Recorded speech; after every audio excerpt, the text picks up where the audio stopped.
7월 미국의 고용지표가 발표되면서 금융정책 변화가 다시 불붙었습니다. 연준이 그동안 계속 얘기해왔던 일자리 창출이 과시화됐기 때문에 조만간 테이퍼링을 비롯해서 그동안에 시행됐던 여러 가지 완화 정책이 이제 중단되지 않겠느냐라고 하는 전망이 생겼기 때문입니다. 그래서 오늘은 특별한 손님을 좀 모시고요. 향후 미국의 금융정책에 대해서 알아보는 시간을 갖도록 하겠습니다. 오건영 신한은행 IPS 기획부 부부장 나오셨습니다. 네. 안녕하십니까? 안녕하십니까? 네. 예. 일단 그 미국의 금융정책이 어떻게 바뀔 건가 하는 것들을 한번 알아보기 위해서 네. 미국의 인플레 전망에 대해서 좀 여쭤보도록 하겠습니다. 상반기까지는 지금 상당히 높은 수준인데 네. 그 연준도 그렇고 많이들 얘기했던 게 이제 하반기 되면 좀 낮아질 거다라고 얘기를 했고요. 그다음에 시장도 움직임을 보면 연초까지만 하더라도 연준이 얘기해도 그렇게 되겠냐라는 생각을 많이 했던 것 같은데 특히 6월, 7월 달 들면서부터는 연준의 전망에 상당히 찬동을 하는 그런 모양인 것 같거든요. 네. 미국의 인플레 전망에 대해서는 앞으로 지금 어떻게 보십니까? 네, 일단 말씀해주신 큰 틀에서는 말씀해주신 게 그대로 맞는 것 같고요. 예. 지금 이제 연초에는 물가 상승 속도가 워낙에 강하다 보니까, 근데 이제 이런 것 같아요. 연준에서 사전에 미리 얘기를 해준 거죠. 예. 만약에 연준에서 사전에 기조 효과로 인해서 올해 2, 3분기에 물가가 강하게 튈 겁니다라는 얘기를 하지 않았다면 예. 아마 시장이 느끼는 불안은 훨씬 더 컸을 겁니다. 그렇겠죠. 사전에 이런 이제 예방 주사를 놔준 다음에 코멘트를 던지게 됐는데도 불구하고 특히 올해 2분기에는 이제 물가 상승에 대해서는 굉장히 큰 고민을 좀 했었던 것 같아요. 예. 근데 이제 6, 7월 넘어오면서 물가 상승세가 아직 이제 CPI 같은 경우는 여전히 이제 좀 높은 편이지만 PCE 같은 경우는 올라가는 속도가 조금은 좀 주춤해지는 모습이 좀 나타나고 있어요. 물론 이제 내일 새벽이죠. 내일 새벽에 CPI를 한 번 더 확인을 해야겠지만 그래서 기본적으로 물가 상승세가 일시적이다라는 것 이거는 이제 전체적으로 시장이 좀 공감을 하고 있는 것 같습니다. 네. 다만 이런 이슈는 존재하는 것 같아요.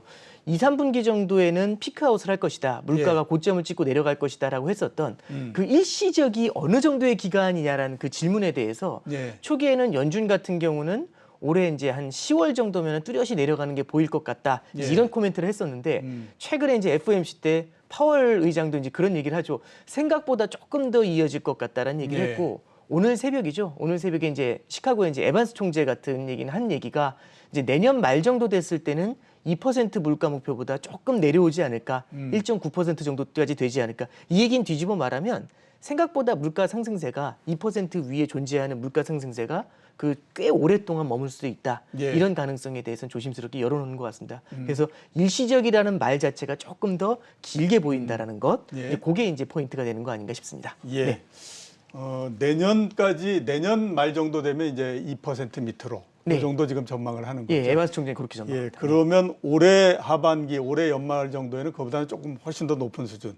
이 정도 우리가 생각하고 있어야 되겠네요. 네, 이제 기본적으로 보면은 3분기에서 4분기 사이에 10월 정도의 고점을 형성하고 그 뒤부터는 천천히 내려갈 거라고 하는데요. 네. 일단 고점이 형성되는 지점이 어딘가가 조금 늦어질 수도 있을 것 같다라는 것. 그다음에 물가가 고점을 형성하고 상승세가 둔화되는 속도도 생각보다는 조금 늦어질 것 같다. 네. 이렇게 보고 있는 것 같습니다. 예, 그러니까 천천히 내려올 가능성이 있다. 네. 이렇게 이제 전망을 해주셨고요. 그다음에 그동안에 연준이 계속해서 금융정책과 관련해서 얘기했던 것이 이제 고용지표였지 네. 않습니까? 그러니까 네. 고용지표가 지금 안 좋기 때문에 우리가 어떤 정책을 과감하게 쓸 수 없다. 고용지표를 계속해서 보면서 대응을 하겠다. 이런 네. 얘기를 했었는데요. 7월 달에 일자리가 만들어진 거를 보면 거의 90만 개를 넘고 100만 개에 육박하는 상태였기 때문에 이제는 고용지표가 호전된 게 아니냐라고 하는 그 얘기들을 지금 할 수 있고 이런 상태인데 그러면 이런 고용지표 회복이 마찬가지로 봤을 때 테이퍼링을 비롯해서 미국의 금융정책, 금융 완화 정책에 상당히 영향을 줄 거로 보이는데 이 부분들은 우리가 어떻게 지금 생각을 해야만 될까요? 일단 기본적으로 고용지표를 보는 페드의 눈은 연준의 눈은 이제 간단한 것 같습니다. 그러니까 단순히 한 달 정도만 90만 건, 100만 건 이렇게 올라온 것보다는 예. 조금은 그 추세가 형성되는지를 좀 보고 싶어하는 것 같아요. 예. 근데 이제 이번에 고용지표를 보면서 시장 예상치보다 조금 더 높게 나왔다는 것, 두 번째는 거의 100만 개에 가까운 일자리가 나왔다는 건데 예. 지금 현재 이제 미국의 고용이 2020년도 1월이죠. 코로나 사태 이전에 비해서 일자리가 약 600만 개 정도 모자란 상태입니다. 예. 그럼 600만 개 정도의 일자리가 모자란 상태인데 이걸 메우기 전에 금리 인상에 들어간다는 게 상당히 부담스러울 수가 있죠. 예. 그런데 이렇게 이제 답을 하는 겁니다.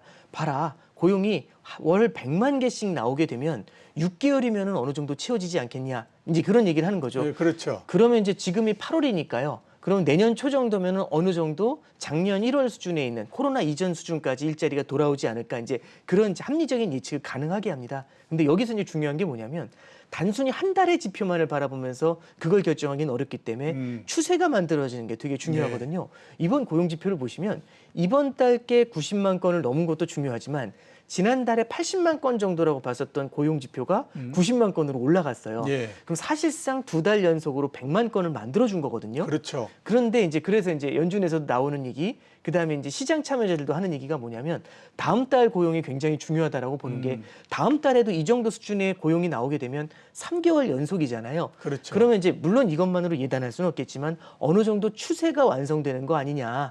월 100만 건씩의 고용에 대한 추세가 완성되는 거고, 그러면 미래에 대한 게 어느 정도 예측 가능한 거 아니냐, 이제 이런 얘기가 되는 거고요. 그래서 이번에 이제 강력한 고용이 나오게 되면서 추세에 대한 어느 정도 신뢰가 생겼죠. 그게 이제 테이퍼링에 대한 이슈를 보다 강하게 자극을 하고 있는 이제 그런 상황으로 보여집니다. 예, 알겠습니다. 인플레도 짚어봤고 그다음에 고용도 말씀해 주셨으니까 제가 이 질문을 드리지 않을 수가 없습니다. 네. 테이퍼링에 대해서는 어떻게 전망을 하십니까? 네, 일단 테이퍼링에 대해서도 이제 여러 가지 전망들이 있는데 시기에 대한 전망도 있고 효과에 대한 전망들도 있을 겁니다. 예. 근데 이제 여기서 이제 이렇게 좀 설명을 좀 해드리는 게 좋을 것 같아요. 테이퍼링 자체에 대해서 이제 시기를 바라보는 게 예. 이런 겁니다. 시장에서 나타나고 있는 컨센서스는 8월 달에 이번 달 이제 말이죠. 26일부터 28일까지 있을 예정인데 잭슨홀 연설이라는 게 있어요. 그렇죠. 잭슨홀 컨퍼런스에서 각국의 중앙은행 총재부터 시작해서 금융 관련돼서 이제 유명 인사들이 많이 모여서 이제 토론을 하게 되는 예. 그런 장이 되는데, 여기서 이제 얘기가 나오거나 9월 달 FOMC에서는 힌트가 나올 것이다, 이제 이런 얘기들을 좀 하고 있습니다.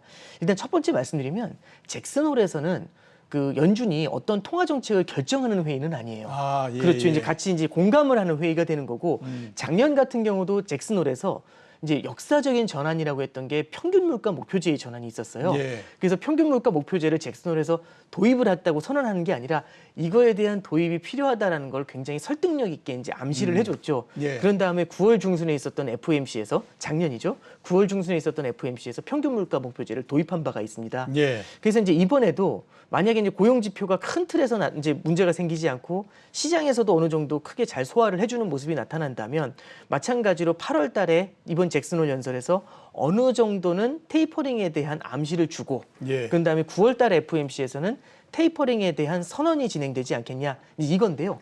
여기서 이제 또 헷갈리는 부분이 하나 있습니다. 뭐냐면 과거하고 달리 테이퍼링이 여러 가지 단계를 가져가는 것 같아요. 예. 그 단계라는 게 뭐냐면, 예전에는 이제 2013년도에 테이퍼링을 했었을 때는 테이퍼링에 대해서 첫 번째는 선언을 합니다. 예. 테이퍼링을 할 겁니다. 조만간, 이렇게 얘기를 하고요. 그 조만간이라는 게 어떻게 됐냐면 13년도 5월에 테이퍼링을 선언한 다음에 실제 테이퍼링이 시작된 게 14년도 1월이었거든요. 예. 약 7, 8개월 정도의 룸은 줬었습니다. 그래서 선언을 한 다음에 이제 실제 시행에는 시간이 걸린다, 이 얘기가 되는 거고, 그래서 이제 지금 말씀드리고 있는 거는 8, 9월 정도를 거치게 되면서 테이퍼링에 대한 예고가 분명히 선언이 있을 거고, 그 다음에는 내년 초 정도나 아니면 빠르면 올해 말 정도에 테이퍼링에 대한 진행이 가능할 거다. 이제 이런 얘기가 이제 전체적으로 컨센서스로 형성이 되어 있습니다. 예. 그래서 시기는 이제 그 정도로 이제 말씀을 좀 드렸고요. 두 번째, 이제 테이퍼링이 나타났을 때의 어떤 효과, 이제 이런 것들을 좀 우리가 이제 좀 바라볼 필요가 있는데, 테이퍼링을 바라볼 때 우리는 이제 여러 가지 생각들을 좀 할 수가 있습니다. 왜냐하면 첫 번째 가장 큰 부담은요, 주식 시장이라든지 자산 가격이 굉장히 높게 올라왔고, 예. 그 자산 가격의 상승의 이면에는 유동성의 힘이 굉장히 강했다라는 얘기가 있죠. 그렇죠. 그래서 여기서 유동성의 공급을 줄인다는 것에 대해서는 시장이 부담을 느끼는 게 첫 번째 팩트가 될 겁니다. 두 번째는 뭐냐면 과거에 비해서 부채가 굉장히 많이 늘어나 있거든요. 부채가 늘어나 있는 상태에서 유동성의 지원을 줄인다라는 거는 부채가 예전보다 많을 때 이런 것들은 시장에 예측하지 못한 부담을 줄 수는 있습니다. 근데 이제 과거하고 다른 부분이 하나 있는 건, 첫 번째는 테이퍼링에 대해서도 진행하는 속도가 예. 과거보다 많이 느렸던 것 같아요. 예. 예전에는 13년도 5월에 갑자기 테이퍼링 하고 선언한 다음에 이제 예고를 하고 진행이 됐는데, 요번에는 벌써 테이퍼링 얘기 나온 게 한 벌써 올해 초부터니까요. 그렇죠. 예, 그죠? 올해 초서부터 예. 이게 나왔죠. 2, 3월부터 계속해서 이제 언급이 된 거죠. 그러면 그 과정에서 시장이 계속해서 그 테이퍼링이라는 이슈를 부담스럽긴 했지만 계속해서 소화를 하는 과정을 거쳤다라는 예. 말씀을 좀 드리고 싶고요. 두 번째는 이 테이퍼링에 대해서는 과거와 다른 것 중에 하나가 이미 한번 해봤다라는 게 그 매뉴얼이 있다라는 게 그렇죠. 매뉴얼이라기보다는 한번 겪어봤기 때문에 어떤 문제가 생길 수 있다라는 걸 안다는 게 과거하고는 좀 많이 좀 차이점이 아닌가 예. 좀 그런 생각을 합니다. 그러다 보니까 연준도 속도를 굉장히 천천히 가져가려고 하는 모습을 좀 보이는 거고요. 예. 그러다 보니까 신흥국들도 여기에 대비를 해가지고 미리 기준금리 인상을 하는 일종의 예방주사를 맞는 플랜을 쓰고 있죠. 그래서 저는 이제 이렇게 봅니다. 결국에는 테이퍼링이 과거에 비해서 부채가 늘었기 때문에 부담스러운 건 분명히 있지만 그만큼 어느 정도 대비를 하고 있다는 것도 함께 볼 필요가 있다라고 생각을 하고요. 예. 만약 이게 진행이 됐을 때는 그렇죠. 이제 테이퍼링이 진행이 됐을 때는 결국에는 성장이 만약 탄탄하게 나와준다면 테이퍼링에도 불구하고 금융시장이 큰 영향을 받지 않을 겁니다. 근데 문제는 성장이라는 게 모두에게 균등하게 나타나는 게 아니라 어디는 강하게 나타나고 어디는 약하게 나타날 수가 있거든요. 그렇죠. 그럼 예를 들어서 지금 성장이 어디가 강한가 하면 방금 전까지 계속 논의했던 것처럼 미국의 성장은 굉장히 강한 편인데 예. 과연 신흥국의 성장이 그만큼 강할까라는 생각을 이제 다시 한번 해보게 되는 거죠. 예. 그렇죠. 그러면 예를 들어서 신흥국의 성장이 생각보다 강하지 않다면 동일한 테이퍼링이라는 이제 펀치를 맞았을 때도 미국은 그렇게 크게 흔들리지 않는데 신흥국은 조금 더 큰 폭의 흔들림을 보이는 그런 이제 상황은 벌어질 수가 있을 것 같습니다. 예, 알겠습니다. 8월 달 정도에 예고를 하고 연말 정도에 시행을 할 가능성이 있고 효과는 한 번 우리가 경험을 했기 때문에 네. 그다지 크게 그 부담을 많이 주지는 않을 거다. 이렇게 이제 말씀을 하셨고요. 잭슨홀 미팅 앞에서 잠깐 좀 말씀을 하시기는 하셨습니다. 그 네. 평균 물가 목표제 작년도에는 이 그 큰 화두를 얘기를 했었는데 네. 이번 화두는 그러면 그 테이퍼링 이 부분이 될 거라고 지금 보십니까? 근데 이제 테이퍼링하고 그다음에 이제 코로나 사태 이후의 세계에 대한 그런 경제에 대해서 이제 얘기를 할 거고요. 예. 그 경제에 대한 얘기를 하면서 당연히 이제 테이퍼링에 대한 얘기를 할 수밖에 없겠죠. 왜냐하면 경제의 회복세가 나타나는데도 불구하고 계속해서 유동성을 공급한다라는 게 또 다른 부작용을 나타낼 수 있으니까요. 이런 점들에 대해서 종합적인 고민이 좀 있을 것 같습니다. 예, 알겠습니다. 미국 국채금리에 대해서 한번 좀 여쭤보도록 하겠습니다. 네. 그 한때에 1.7% 넘어까지 올라갔다가 또 최근에 1.2% 밑으로까지 떨어졌다가 최근에 이제 또 조금 그 회복을 한 상태입니다. 미국의 10년물 국채 기준으로 해서 국채금리 어떻게 될 거라고 지금 전망을 하십니까? 근데 일단 가장 기본적으로 국채금리가 올라가고 내려가는 이유에 대해서 좀 말씀을 드려야 될 것 같은데요. 예. 첫 번째는 국채금리를 밀어올리는 요인은 물가의 상승세가 있습니다. 예. 그러니까 물론 일시적이다라는 부분은 분명히 있겠지만은 지금 현재 물가 상승세가 과거에 비해서 이례적으로 강한 만큼 금리에는 상승 요인이 되는 건 맞는 것 같습니다. 예. 근데 금리를 갖다가 물가 상승세가 밀어올리는 건 맞지만 그 금리를 갖다 또 끌어내리는 요인들이 팽팽히 맞서겠죠. 그럼 금리를 끌어내리는 요인이 뭐냐 하면은 성장이라는 게 있겠죠. 예. 지금 미국의 성장은 탄탄하다고 하지만 글로벌 전체의 성장 같은 경우는 조금 어려운 부분들은 분명히 있는 것 같습니다. 예, 특히 그렇죠. 이제 어제 같은 경우 유럽의 이제 주지수죠. 이제 독일 같은 경우도 이런 경기 지표들이 조금 꺾이는 모습들이 나타나는데 성장에 대한 의구심이 계속 나타난다는 건 금리 올라가려고 하는 금리의 발목을 잡아서 계속 끌어내리는 그런 예. 모습이 되는 것 같고요. 그렇죠. 그다음에 이제 그 조금은 좀 깊은 얘기긴 합니다만 미국 부채 한도 상향에 대한 이슈가 있는데 예. 만약에 이 부채 한도 상향에 대한 얘기가 이제 7월 말로 사실은 이제 종료가 된 거지 않습니까? 예, 그렇죠. 그러면 지금 상태에서는 미국이 국채 발행을 하기가 참 어려워진 상황입니다. 그럼 국채를 발행하지 못한다는 건 채권 시장의 국채의 공급이 줄어든다는 얘기가 되는 거고요. 국채의 공급이 줄었을 때는 국채의 가격이 오르고 국채의 가격이 오른다는 건 금리에는 하향 압력을 주게 되겠죠. 예. 그래서 말씀드린 걸 정리를 하면은 물가 때문에 상단이 나타나게 되고 그다음에 성장과 그다음에 국채 발행의 축소에 대한 이슈 때문에 하단이 나타나게 되면서 여기서 팽팽하게 움직입니다. 여기서 저는 이제 굉장히 좀 중요하게 바라봐야 될 게 결국에 이 성장이 어느 정도 나타나 주는지 문제인 것 같아요. 예. 3분기로 넘어가게 되면서 3분기, 4분기를 거치면서 지금의 높아진 물가가 성장의 둔화를 만약에 자극을 하게 된다면 혹은 테이퍼링에 대한 이슈가 성장의 둔화를 자극하게 된다라면은 금리의 상승세는 계속해서 제한이 될 수밖에 없을 것 같고요. 예. 그렇게 되면은 박스권에 갇히는 모습들 그렇게 형성되지 않을까 좀 그렇게 보고 있습니다. 예, 알겠습니다. 미국 경제 그리고 성장에 대해서는 뒤에 다시 한번 제가 네. 좀 여쭤보도록 하고요. 알겠습니다. 앞에서 말씀하셨던 것처럼 이제 금리가 일정한 박스권 내에서 계속 있을 거다라고 네. 말씀하시지 않았습니까? 네. 그리고 지금 그 금리 수준이 과거에 비해서는 굉장히 낮은 상태이기 때문에 이게 그 저금리 이렇게 이제 그 상태다라고 볼 수가 있을 것 같은데 이런 저금리 기조 자체가 오래 지속이 될까요? 어떻게 지금 보십니까? 저는 이제 저금리 기조 자체는 절대적인 레벨에서의 저금리는 상당 기간 좀 지속이 될 수밖에 없을 것 같습니다. 상당 기간 지속이 된다. 네, 예. 일단 가장 큰 이유는요. 일단 첫 번째는 부채가 과거에 비해서 굉장히 많이 늘어났다라는 점입니다. 예. 과거에 비해서 늘어난 부채는 약간의 금리 상승에도 훨씬 더 민감하게 반응을 할 수밖에 없거든요. 예. 이제 물론 이제 잘 아시겠지만은 지난 30년 동안 기본적으로 금리가 계속해서 내려올 수밖에 없었던 이유들, 그리고 연준에서도 기준금리 인상을 할 때 94년도에는 6%까지 올렸고 그다음에 2006년도에는 5.25까지 올렸지 않습니까? 그렇죠. 그리고 이제 이번 사이클에서는 2.5%까지 올렸다가 18년도 사이클에서는 이번 사이클에서는 2.5%보다도 못 올릴 수 있다. 이제 이런 얘기가 나오는 게 전반적으로 금리가 완만하게 우하향을 하고 있습니다. 예. 이 얘기는 결국에는 부채에 대한 부담이 굉장히 크다라는 게 1번이 되는 것 같고요.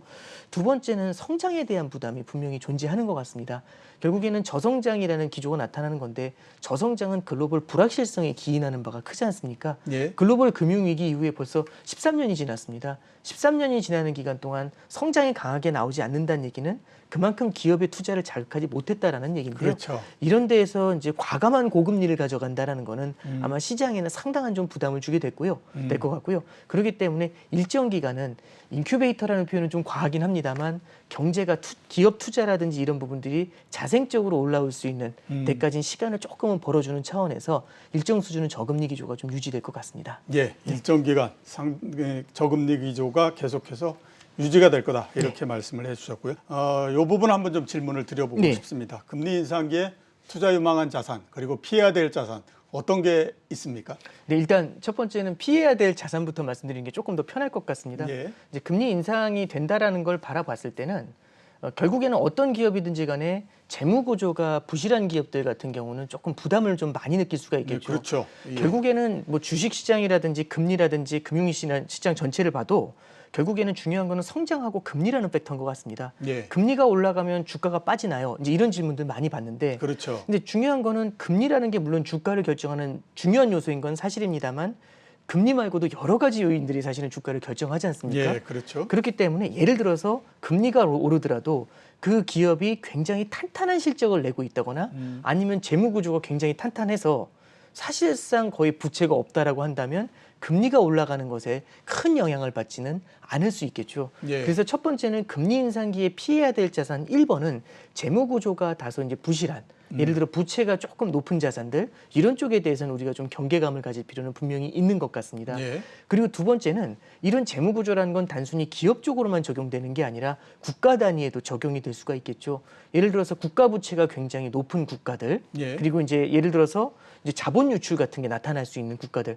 왜냐하면 선진국의 금리를 인상한다는 얘기는 선진국은 경기도 좋고 금리도 높은데 신흥국 같은 경우는 백신 보급도 안 돼 있다 보니까 굉장히 어려운 상황이죠. 예. 이런 자금이 빠져나갈 수가 있는데 자본이 유출되는 상황에서 부채가 높다면 예. 그러니까 부채가 많은 상태에서 돈도 빠져나간다고 하면 그런 신흥국 같은 경우는 굉장히 큰 폭의 흔들림을 보일 수가 있습니다. 예. 그래서 이제 우리가 금리 인상기에 피해야 될 자산은 재무 구조라는 걸 볼 필요가 있는데 그거는 기업 단위나 아니면 국가 단위에서도 볼 필요가 있다라는 게 이제 첫 번째 포인트고요. 예. 두 번째는 월세를 받는 자산들에 대해서 우리가 좀 고민을 해볼 필요가 있는 것 같아요. 월세를 받는 자산이라는 거는 기본적으로 월세라는 거는 고정적인 현금 흐름의 발생을 의미하게 됩니다. 그렇죠. 고정적으로 현금 흐름이 들어오는데 예를 들어서 이 고정적인 현금 흐름이 100만 원이다 이렇게 고정이 돼 있는데 만약에 시중금리가 올라가서 더 많은 이자를 다른 곳에서 받을 수 있다라면은 고정적인 현금이 매력을 상당히 많이 잃게 되겠죠. 예. 반대로 금리가 내려갈 때는 금리가 내려가는데 계속해서 동일한 금액을 받으니까 매력이 높지만 반대로 금리가 올라간다라고 봤었을 때는 이런 쪽에서는 타격이 있을 것 같습니다. 예. 그래서 이제 월세를 받는 자산들인데 대표적인 게 채권이 거기에 들어갈 수가 있을 거고요. 그렇죠. 채권 중에서도 장기 채권은 특히 조심해야 되는 건 결국엔 이런 것 같습니다. 지금의 금리가 1%인데 1%로 10년짜리 채권을 가입했다고 해보죠. 그렇죠. 10년짜리 예금을 가입했는데 금리가 5%로 뛰어버립니다. 좀 극단적인 사례인데 그러면 이제 10년 동안 저는 1%를 받아야 되는데 지금 금리가 5%면 너무 배가 아플 거지 않습니까? 그렇죠. 예, 그만큼 프리미엄이 깨지게 되는 문제가 생기게 되죠. 그래서 정리해드리면 재무구조라는 걸 보실 필요가 있고 월세를 받는 자산에 대한 걸 보실 수가 있고 그다음에 이제 장기 채권 같은 경우는 좀 피해야 되는 예. 그런 형태의 자산들이다라고 기본적으로 좀 말씀을 좀 드리고요. 예. 그럼 조금 이제 더 복잡한 얘기로 가는데 그럼 금리 인상기에 우리가 조금 체크해봐야 될 그런 자산들이 뭐가 있을까, 영역들이 뭐가 있을까 이걸 좀 봐야 됩니다. 예. 저는 금리 인상기에 좋은 걸 찾으려면 이게 어떤 형태의 금리 인상인지를 좀 볼 필요가 있다는 게 중요한 것 같아요. 예. 금리를 인상할 때는 두 가지가 있을 겁니다. 첫 번째는 성장이 탄탄하게 나오는 거죠. 예. 성장이 탄탄하게 나오다 보니까 수요가 올라갑니다. 수요가 올라가니까 물가가 오르는 거죠. 그래서 이른바 요즘 이제 착한 인플레이션, 나쁜 인플레이션 이런 예, 말씀들을 그렇죠. 많이 하시는데 그러니까 착한 인플레이션이라고 한번 좀 얘기를 해보죠. 그럼 착한 인플레이션으로 성장이 나오면서 그걸 바라보면서 과열을 약간이라도 시켜보기 위해서 중앙은행이 기준금리를 올린다. 이런 경우에는요.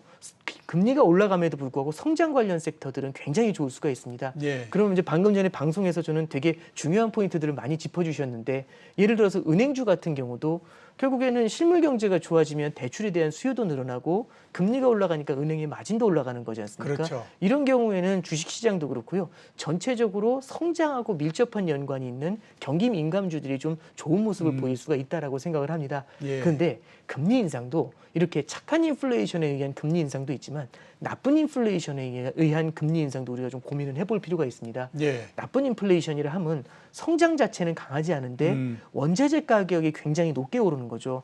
그러면서 원자재 가격의 상승 부담이 결국에는 인플레이션을 만들어내는 거고 이 인플레이션이 성장을 억누르는 겁니다. 예. 근데 인플레이션으로 성장은 억눌리지만 물가가 올라가는 걸 잡기 위해서 중앙은행이 금리를 인상하는 경우가 있거든요. 예. 이런 경우에는 성장 관련 섹터들이 그렇게 좋지는 않을 수 있습니다. 그래서 예. 금리 인상기에는 무조건 경기 민감주가 좋다 이렇게 평가하는 것들도 조금은 좀 리스크가 있는 것 같고요.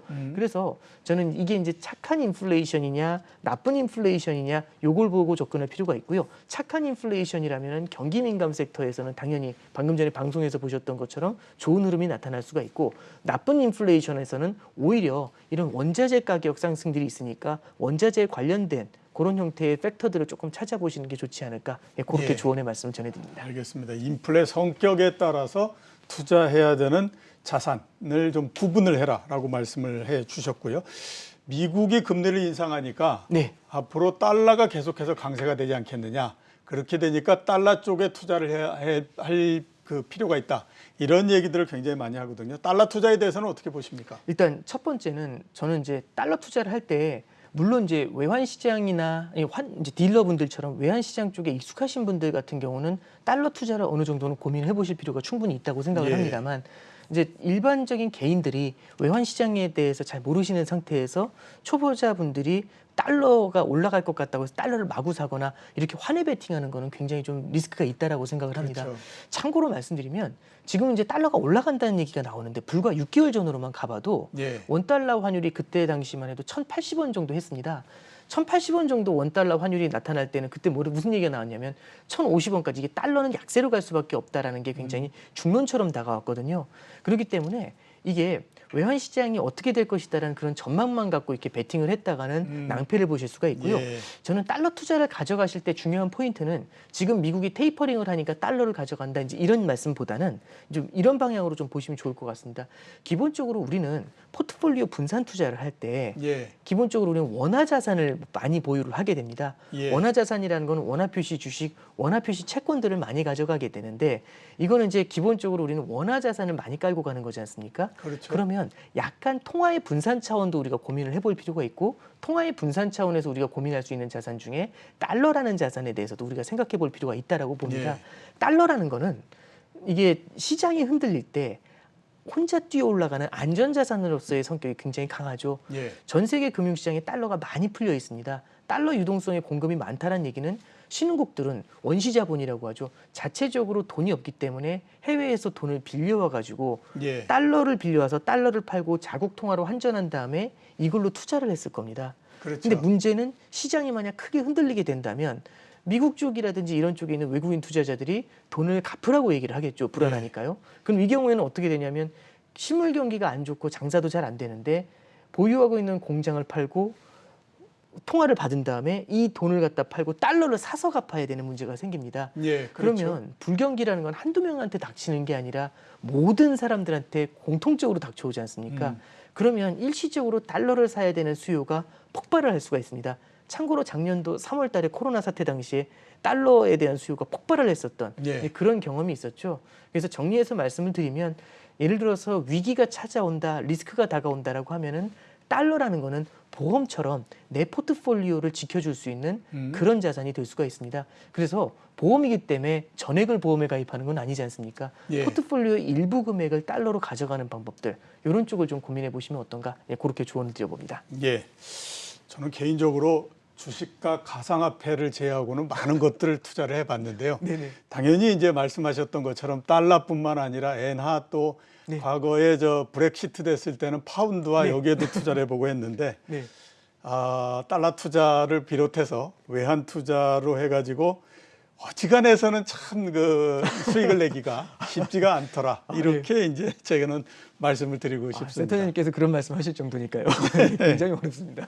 자, 그 신흥국에 대해서 한번 좀 여쭤보도록 하겠습니다. 네. 좀 전에 말씀을 해주시긴 하셨는데 지금 그 신흥국들 그 세계 경제를 쭉 많이 얘기할 때에 불균형이라는 얘기를 많이 하지 않습니까? 네. 선진국은 괜찮고 신흥국들은 좀 떨어질 거다 이런 얘기를 하고 그다음에 또 이제 이 금리 인상 이게 미국을 중심으로 해서 진행되다 보니까 이게 신흥국에 있는 돈이 빠져서 선진국으로 미국으로 가는 거 아니냐 이렇게 이제 얘기를 하고 있거든요. 네. 우리나라의 투자자들이 제일 처음에 해외 투자를 할 때 제 생각으로는 아마 신흥국 국채, 특히 브라질 네. 국채 이런 데 네. 많이 투자를 했을 거라고 생각이 됩니다. 네. 신흥국 국채 투자 앞으로 어떻게 해야 될까 이런 금리 인상기 네. 그 얘기에는 그러니까 기본적으로 신흥국 국채부터 시작해서 신흥국 자산들에 대해서는 아까 전에 말씀드렸던 것처럼 결국에는 테이퍼링, 금리 예. 인상과 같은 악재가 어느 시장에 더 많은 충격을 줄지를 보면서 좀 고민을 할 필요가 있는 것 같아요. 예. 그러니까 지금 보면은 결국에는 외환 시장으로만 다시 한번 돌아가면 환율을 결정하는 요인은 두 가지일 겁니다. 예. 성장하고 금리를 볼 필요가 있는데요. 성장이 탄탄하게 나오면은 그 나라의 성장의 과실을 먹기 위해서 투자자들은 흘러들어오게 되겠죠. 예를 들어 미국의 성장이 강하다라면은 미국의 성장 과실을 받기 위해서 자국 통화를 팔고 달러를 사서 미국의 자산에 투자를 하게 될 겁니다. 그렇죠. 그럼 달러를 산다는 게 포인트가 되는데 성장이 강한 나라의 통화가 강세를 보이는 거는 팩트인 것 같습니다. 두 번째는 금리가 높은 국가에 투자하는 게 맞죠. 낮은 금리에서 높은 금리로 자금을 이동하고 싶으니까요. 그럼 미국이 테이퍼링을 한다는 얘기는 달러의 공급을 줄이면서 달러의 값을 올려준다는 얘기지 않습니까? 예, 그렇죠. 그렇기 때문에 성장과 금리라는 두 가지 팩터를 동시에 봤을 때는 달러화가 강세를 보일 가능성이 굉장히 높습니다. 근데 반대로 그럼 신흥국의 성장과 금리 팩터를 한번 같이 보는 거죠. 신흥국의 성장 같은 경우는 방금 전에 말씀해 주셨던 것처럼 백신의 보급 같은 경우도요. 미국은 현재 약 70% 정도 진행이 됐는데 신국들 중에서는 3%, 4%가 된 게 고작이라고 합니다. 그렇죠. 그럼 사실상 여전히 팬데믹에서 벗어나지 못하는 모습이 나타나는 거거든요. 이런 데에서 델타 변이라는 게 온다는 것 자체가 신흥국에는 굉장히 부담스러운 이슈가 될 수가 있습니다. 예. 그리고 두 번째는 신흥국은 미국이나 선진국처럼 이렇게 유동성의 공급을 자유자재로 하기가 어렵죠. 통화 가치가 폭락을 해버리는 문제가 생길 수 있다 보니까 그렇죠. 작년에도 보시면은 미국은 조 단위의 경제 정책을 쓰는데 신흥국 같은 경우는 재정 정책을 쓸 때도 굉장히 신중한 모습을 보입니다. 경기 부양이 약하다는 것, 백신의 보급이 약하다는 것, 이 두 가지는요 신흥국의 성장을 굉장히 약하게 만드는 그런 모습을 보여주고요. 두 번째는 워낙에 성장이 약한데 미국의 성장이 강하다 보니까 미국으로 자금이 흘러나가는 일종의 자본 유출이 나타날 수가 있죠. 근데 여기서 이제 중요한 포인트가 이제 이런 질문들을 최근에 받은 적이 있어요. 신흥국 통화가 약세로 가면 신흥국한테는 좋은 거 아니냐? 예. 왜 그런가요? 하고 여쭤보니까 반문을 드렸더니 하시는 말씀은 신흥국의 통화가 약세로 간다는 건 신흥국의 수출이 좋아진다라는 그렇죠. 포인트가 되는 거죠. 그렇게 네. 많이 생각을 하죠. 근데 이렇게 볼 필요도 있는 것 같습니다. 첫 번째는 신흥국에서 여전히 팬데믹의 충격에서 벗어나지 못했다라는 건 신흥국의 제조업 경기가 살아나기는 아직은 조금 좀 시간이 필요하다는 게 제조업이 돼야지 팔 거지 않습니까? 그렇죠. 그리고 두 번째는요. 수출이 늘어나려면 다른 나라 통화가 강세인데 내 나라 통화가 약세면 이럴 때는 충분한 가격 경쟁력을 얻을 수가 있을 것 같아요. 예. 근데 최근에 보시면 최근에 나타나는 달러의 강세는 특정 신흥국 대상으로 해서 나타난 달러의 강세가 아니라 위안화, 그다음에 유로화, 엔화, 원화까지도 다른 일반적인 통화들 대비로도 전반적으로 나타나는 달러의 강세입니다. 그럼 다른 나라 통화가 동시에 약세로 가는 상태에서 달러가 유독 강하니까요. 다른 나라 통화가 같이 약세로 가는 상태에서 신흥국 통화만 약세로 간다면 이런 경우에는 통화 약세로 인한 수출 프리미엄이 그렇게 크지는 않을 수가 있죠. 그래서 성장이 굉장히 약하다는 이 면에서 봤을 때 신흥국이 받는 충격은 일정 수준은 좀 있을 것 같습니다. 그래서 신흥국에 대해 투자를 할 때는 이 자본 유출이라는 점을 보면서 좀 신중하게 움직이시는 게 필요하지 않을까 이제 그렇게 생각을 하고 있습니다. 예, 신흥국에 대한 투자는 조금 신중하게 접근해라 이렇게 말씀해 주셨고요. 책 쓰신 거에서 네. 분산 투자의 중요성에 대해서 굉장히 많이 강조를 하셨습니다. 네. 한번 다시 좀 일깨워 주셨으면 싶습니다. 네, 뭐 이제 제가 이제 센터장님 앞에서 이제 분산 투자 얘기한다는 것 자체가 좀 이렇게 외람되긴 합니다만 되게 중요한 포인트는 이건 것 같아요. 그러니까 결국에는 분산 투자를 한다는 건 예, 시장이 앞으로 어떻게 될 건지에 대한 확신이 있다면 분산 투자를 할 필요가 전혀 없죠. 예. 올라가는 자산만 사면 될 겁니다. 그렇죠. 근데 시장의 움직임이 어떻게 움직일지 모른다라는 것, 미래에는 어떤 정책이 시장을 어떻게 뒤흔들지 모른다라는 것, 그리고 그만큼 불확실성이 크다라는 것 때문에 우리는 분산 투자를 할 수밖에 없다라고 생각을 하는 겁니다. 예. 다만 분산 투자를 할 때 무조건 다 똑같이 자산마다 다 10%씩 깔고 가냐 이제 이런 말씀을 해주실 수 있지만 분산 투자를 할 때도 저는 확률이라는 걸 좀 감안을 하면서 하는 게 좋지 않을까 좀 생각을 합니다. 예. 예를 들어서 확률이라는 건 어디서 산출이 되냐면 앞으로 미래에 대한 시나리오 같은 것들이 확률에는 좀 들어갈 수가 있을 것 같아요. 예. 제가 예를 들어서 봤을 때는 앞으로는 미국 경제의 성장이 좀 더 강할 것 같다. 내지는 이머징 시장이 좀 성장이 둔화될 것 같다라고 하면은 미국 경제의 비중을 높여주면서 미국에 대한 투자 비중이 뭐 20% 30% 높으면서 신흥국에 대한 투자 비중을 줄여주는 그런 형태의 포트폴리오겠죠. 그래서 포트폴리오를 구성을 할 때에도 분산 투자를 한다라는 거는 모르니까 한다라는 것. 두 번째는 다만 확률이 조금 더 높은 곳에 비중을 조금 더 얹어준다. 요게 이제 저는 되게 중요한 포인트다라고 예. 이제 그렇게 생각을 합니다. 똑같은 비율로서 똑같이 그냥 나눠버리는 것이 아니라 네. 앞으로 각 자산들의 전망에 따라서 네. 보다 더 그 상승이 유망하다라고 생각하는 이 자산 쪽에는 조금 더 비중을 더 몰아주고 네, 그렇습니다. 이런 형태로 해라 이렇게 이제 말씀을 해주셨고요. 저희가 주식 시장에 있다가 보면 저도 이렇게 저 옛날에 그 투자 설명회 가고 그러면 이랬습니다. 네. 거시경제 쭉 얘기하고요. 네. 그다음에 또 주식시장 전망에 대해서 쭉 얘기하고요. 그러면 거의 아무런 그 반응이 없습니다. 그냥 앞만 그냥 네. 멍청히 이렇게 이제 들으시는 분들이 쳐다보다가 맨 마지막에 이제 다른 분이 나와서 그래서 이제 종목이 이렇게 쭉 하면요. 그때서 눈이 진짜 반짝반짝해집니다. 그렇죠. 그리고 네. 이제 막 준비한 자료에다가 막 이렇게 적고 이렇게 하거든요. 네. 그래서 제가 봤을 때는 그것도 중요하지만 거시 경제라고 하는 것이 굉장히 중요하다. 왜냐하면 네. 뒤에 이런 종목이 나오는 건 앞에 거가 구성을 하기 때문이 아닌가라는 생각이 들었는데 네, 그렇습니다.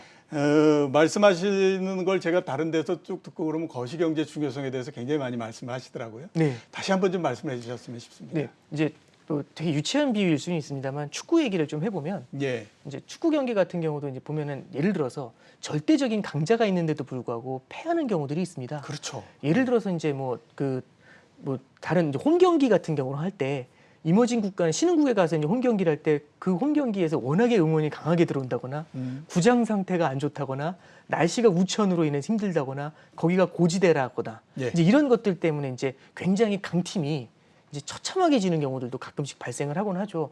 저는 이제 그렇게 생각을 합니다. 결국에는 어떤 금융시장에 대해 투자를 할 때 그 자산 자체에 대해서 오롯이 분석하는 거 되게 중요합니다.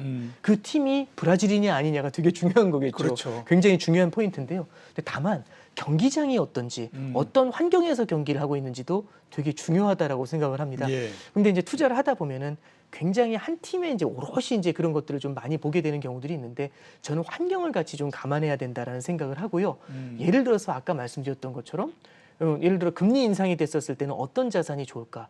금리 인상이라는 환경이 있는데 그게 착한 인플레이션의 환경에서 나타나는 금리 인상이냐 아니면 나쁜 인플레이션의 환경에서 나타나는 금리 인상이냐 아니면 신흥국처럼 자본 유출이 일어나는 상황에서의 금리 인상이냐 여기에 따라서 천차만별의 시장의 움직임이 나타날 수 있다라고 그렇죠. 봅니다. 예, 예. 그렇기 때문에 단순히 이제 그 자산 하나만은 이제 너무 오롯이 바라보시는 것도 되게 중요하겠지만 그것 말고 주변에 있는 환경들, 환율이나 금리 움직임, 인플레이션, 성장, 특히 최근처럼 이렇게 굉장히 이제 좀 매크로의 변화가 강할 때에는 예. 이런 환경에 대해서도 같이 좀 꼼꼼히 좀 모니터링을 해보실 필요가 있지 않나 이제 그렇게 생각을 합니다. 예. 아까 이제 말씀해 주셨던 게 저는 포인트라고 보는데요.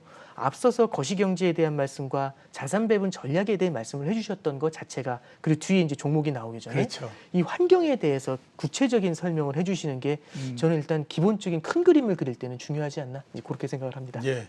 그래서 그 경험을 가지고 거기 보면 이제 나중에 그래서 뭐 종목 추천했는데 네. 왜 떨어지냐 뭐 이런 얘기 하거든요. 네. 근데 그 당시에 사신 게 아니라 네. 주가가 쭉 올라가는 걸 다 보고 한참 뒤에 이제 사신 네네네. 겁니다. 그런데 그 기간 동안에 매크로한 부분들도 바뀌고 그랬는데 그거는 아무런 관심이 없었기 네. 때문에 그 부분 그냥 제껴놓고 네. 그냥 종목만 가지고 그걸 하셨던 거였거든요. 네네. 그래서 그렇게 하지 마시라. 네. 그리고 또 하나 이제 많이 말씀을 드렸던 것이 경기가 좋아지고 했을 때 주가가 올라갈 때 투자를 해서 성공할 수 있는 건 70%인데 경기가 나빠져 가지고 주가가 떨어지고 그럴 때 투자해 보셔야 성공 확률은 10%도 안 됩니다. 네. 확률이 얼마큼 높아지느냐 하는 것들을 우리가 구분하는 거는 거시지표를 갖고 하는 겁니다. 이런 말씀을 많이 드렸는데 여전히 별로 그렇게 개선은 안 되시는 것 같아요. 그런 것 같습니다. 예. 자, 이제 그 전체적으로 아무튼 경제 부분들에 대해서 한번 좀 질문을 드리도록 하겠습니다. 하반기 이후에 미국 경제 전체적으로 어떻게 될 거라고 보십니까? 내년까지를 포함해서. 네, 일단 기본적으로 저는 관건은 지금의 성장세가 이어질 수 있는지가 첫 번째가 예. 되는 것 같고요. 예. 두 번째는 지금의 성장세가 테이퍼링이라는 이제 유동성의 축소를 만났을 때 어떻게 반응할 것인지 이것도 되게 포인트가 될 거라고 생각을 합니다. 그렇죠. 사실 부채가 이만큼 크게 늘어 있기 때문에 그 다음에 델타 변이 같은 코로나에 대한 불확실성이 남아 있기 때문에 이럴 때 이 테이퍼링이 시장에 어느 정도 영향을 줄지는 사실은 가늠은 잘 안 돼요. 예. 그러다 보니까 연준도 요즘은 오늘 이제 아까 전에 이제 시카고 연은 총재 코멘트도 있었지 않습니까? 연준도 미래에 대해서 예측하는 것에 대해서 굉장히 부담스러워하고 예. 제일 많이 하는 얘기가 데이터 디펜던시라는 표현을 쓰더라고요. 어떻게 될 것이다라고 생각을 해서 선제적으로 움직이는 게 아니라 데이터가 움직이는 걸 보고서 결정하겠다라는 얘기를 하죠. 그만큼 불확실성이 여전히 남아있다라고 생각을 그렇죠. 합니다. 그럼에도 불구하고 탄탄한 성장세는 미국에서 이어질 것이다라는 것 자체는 맞는 것 같아요. 예. 다만 이 성장세가 테이퍼링이나 악재를 어느 정도 견뎌내는지 그거를 갖다 훌훌 털어내고서도 계속해서 이어갈 수 있는지가 저는 굉장히 큰 관건이라고 보고요. 이제 뒤에 이제 아까 전에도 한번 언급은 드렸습니다만 물가 상승세가 과연 어느 정도에서 피크아웃을 하게 되는지 예. 이것들이 굉장히 중요한 포인트가 될 것 같습니다. 예. 전반적으로 성장세는요. 올해 2분기가 어쨌든 고점이었겠지만은 3분기, 4분기 그다음에 내년에도 강한 성장세는 이제 과거에 비해서죠. 예. 과거에 비해서 탄탄한 성장세는 이어지지 않을까 이제 그렇게는 보고 있습니다. 예, 알겠습니다. 저희가 인플레, 즉 물가도 알아봤고, 그 다음에 성장도 알아봤고, 그러니까 이 질문을 좀 복합해서 드려야 네. 될 것 같습니다. 본부장님, 저 부부장님 전체적으로 나눠 보면 그러니까 저성장 저물가에서부터 맨 끝에 고성장 고물가까지 하면 4개의 국면이 만들어지지 않습니까? 네, 서로 간에 그렇습니다. 고저를 양쪽으로 이렇게 연결하면 그런 국면인데 지금은 어떤 국면에 있다고 보십니까? 지금은 저성장 저물가 국면에서요. 예, 저성장 거기서 저물가 국면. 거기서 빠져나오기 위해서 워낙에 강한 푸시를 한 거죠. 경기 부양책으로. 그래서 어디론가 이동을 하려고 하는데 예. 그게 고성장 고물가냐? 이제 저성장 고물가냐? 이제 저성장 고물가냐? 고성장 고물가냐? 이 두 가지 중에 하나로 가려고 하는 그런 단계라고 좀 보고요. 예. 이제 또 말씀드렸지만은 고성장 저물가는 조금은 좀 어려운 것 같고 그래서 이제 지금 현재는 저성장 저물가에서 워낙 강한 푸시에서 어디론가 좀 움직이려고 하는 그런 단계에 있다라는 거고요. 그리고 이제 다만 이게 그러면 어딘가 한 군데로 간다라기보다도 하나는 고성장 고물가로도 갈 수 있고 예. 하나는 저성장 고물가로도 갈 수 있지만 다른 하나는 올라왔다가 다시 저성장 저물가로 가라앉는 그런 그 가능성들도 열어놔야 될 것 같습니다. 예. 그래서 거긴가에서 좌표가 찍혀 있지 않나 그렇게 생각을 하고 있습니다. 예, 알겠습니다. 자, 그리고 지금 또 굉장히 우려가 되는 부분들 중에 하나가 전 세계적으로 부채가 굉장히 많이 늘어났거든요. 네. 그게 이제 우리나라 같은 경우에는 가계 부채가 많이 늘어났고 네. 다른 나라들 같은 경우는 정부 부채가 많이 늘어났고 네. 그래서 아무튼 길게 보게 되면 지난 한 12년 정도일 거고 네. 그다음에 집중적으로 또 늘어난 건 작년도서부터 한 1년 정도 굉장히 많이 늘어났고 그래서 이제 부채 시대다 이런 얘기들을 굉장히 많이 하고 네. 있는데요. 자, 이런 상태에서 디플레가 된다면 지금은 뭐 인플레가 어쩌다 얘기를 네. 하지만 시간이 지나서 계속해서 물가가 떨어지고 그다음에 또 경기가 더 나빠지게 되면 오히려 물가가 더 이렇게 내려가고 그러는 디플레이션 상태가 오면 이 그 부채가 굉장히 크다라고 하는 것 자체가 네. 세계 경제에 굉장히 치명적인 약점이 될 수 있다. 이런 우려를 하는 사람들도 있거든요. 네. 이 부분들은 우리가 어떻게 파악을 해야 될까요? 네, 이제 저는 절대적으로 공감하는 말씀인데요. 예. 결국에 부채가 많다라는 거는 디플레이션은 물가가 떨어진다는 얘기도 되지만 뒤집어 말하면 화폐 가치가 상승한다는 의미도 됩니다. 그렇죠. 근데 부채는 결국은 화폐 표시 자산이거든요. 화폐 표시 자산인 부채는 화폐 가치가 상승할 때 그 실질 부담이 늘어납니다. 그러니까 되게 복잡하게 말씀드렸지만 심플하게 말씀을 드리면요. 예를 들어 이런 거죠. 예를 들어서 제가 집을 사는데 빚을 많이 끼고서 집을 샀습니다. 예. 예를 들어서 1억짜리 집을 사는데 8천만 원 대출을 받아가지고 제 돈 2천만 원 갖고서 집을 샀죠. 예. 근데 집값이 예를 들어서 5천만 원까지 하락을 했다. 자산 가격의 디플레이션이 예를 들어 나타났다라고 하면 똑같은 부채는 8천만 원이지만 집값이 1억 원일 때의 8천만 원과 집값이 5천만 원일 때의 8천만 원은 전혀 다르게 그렇죠. 느껴질 수가 전혀 있죠. 다르죠. 그건. 이게 이제 심리적으로도요. 부채의 실질 부담이 늘어났다라고 해석을 할 수가 있습니다. 이렇게 되면 부채의 실질 부담을 크게 느끼게 되면은 경제 주체들은 자신감을 잃게 되고요. 예. 소비를 안 하게 됩니다. 예. 소비를 안 하게 되면은 결국엔 기업 투자의 위축으로도 이어질 수가 있죠. 그렇기 때문에 부채가 굉장히 많은 상태에서의 디플레이션이라는 건요. 경제 전체를 갖다가 나락으로 빠뜨릴 수 있는 악재가 될 수가 있습니다. 예. 그렇기 때문에 전 세계 중앙은행이 물가 상승을 갖다가 막아줘야 되는 그 파수꾼인 중앙은행들도 이 디플레이션에 대한 경계감이 워낙에 크다 보니까 부채가 많아서요. 그러다 보니까 완만한 인플레이션을 갖다 유도하는 정책을 쓰고자 이렇게 노력하는 게 아닌가 싶습니다. 예. 그 부부장님 말씀 들으면 영끌에서 투자하지 마라 이런 말씀인 것 같은데 네. 실제적으로 그렇게 해석을 해도 될까요? 이제 기본적으로 그런 것 같습니다. 매크로 환경이 바뀐다라는 거는 금리 같은 것들도 바뀌게 되겠죠. 그렇죠. 앞서 말씀드렸지만은 금리라는 게 팍팍 올라가지는 못할 겁니다. 그런데요, 더 중요한 거는 뭐냐면 금리가 계속해서 낮게 머무를 것이다, 계속해서 또 낮아질 것이다 이런 시장의 기대가 바뀌는 경우들이 생기거든요. 금리 인상 한두 번 해도. 예. 그러면 다른 경제 주체들은 크게 영향을 받지 않을 수 있지만 약간의 금리 인상에 예를 들어서 부채가 많은 그런 형태로 투자를 하신 분들 같은 경우는 긴장감을 느낄 수가 있습니다. 그렇죠. 그런 분들 같은 경우는 자산 가격이 오르지 않을 때 혹은 약간이라도 떨어질 때 느끼는 스트레스가 굉장히 크죠. 그럼 심리적으로 불리한 위치를 잡고서 투자를 하시는 이제 그런 상황이 되는 거죠. 그러다 보니까 약간의 경계감을 갖고 계셔야 되지 않을까 좀 그렇게 말씀드려 봅니다. 예, 알겠습니다. 오늘 나와주셔서 오랜 시간 동안 감사드립니다. 네, 감사합니다. 예. 네. 지금까지 오건영 신한은행 IPS 기획부 부부장이었습니다.